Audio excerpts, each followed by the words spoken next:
in the Turks and Caicos Islands. Okay, let's speak to the former NASA astronaut, Leroy Chiao. Hello, welcome to the programme, Mr. Chiao.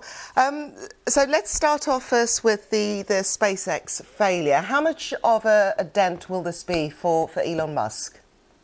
Well, this was the 7th flight test of the Starship system, and so it was not entirely successful. The booster did come back and get captured, which was a big deal. Unfortunately, the ship itself seems to have failed just a few minutes after separation. I will have to wait to see exactly what happened, but unfortunately, it did not survive. But the booster part did succeed. I mean, this isn't all bad news, is it? I mean, this is where developments are made and things are learned. This is par for the course, isn't it? Well, that's right. This was the 7th flight test of the Starship system. The previous ones, the ship did survive and re-entered the atmosphere. They had certain improvements to the heat shield. They were going to develop and test the deployment mechanism for, deploying some dummy Starlink satellite, dummies, but unfortunately that didn't work out. So we'll just have to wait and see what happened to the vehicle. It seems to probably have exploded. I know that some of the engines were, they received some telemetry that they failed and then lost contact with the vehicle altogether.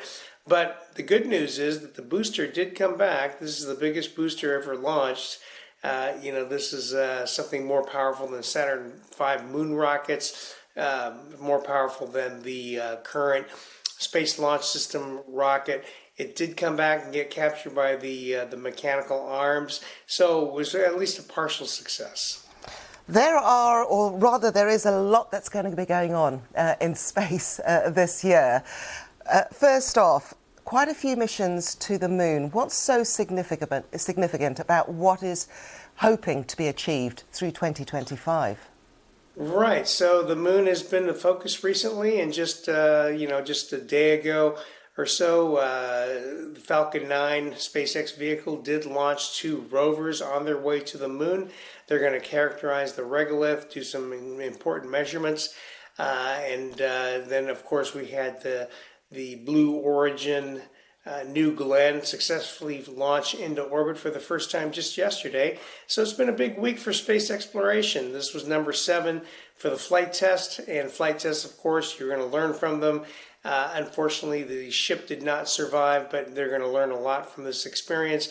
The good news, again, is that they captured the booster. This is a huge deal. This is the second time out of 3 that they did capture the booster, proving that they are able to do it, and they're going to be able to reuse it, refurbish it, and reuse it, and that's a big piece of progress, even though the ship was lost. That actually doesn't look real. I'll be honest. It just doesn't look real. Hugely significant, as you said. Thank you very much indeed, Mr. Chiao. Thank you.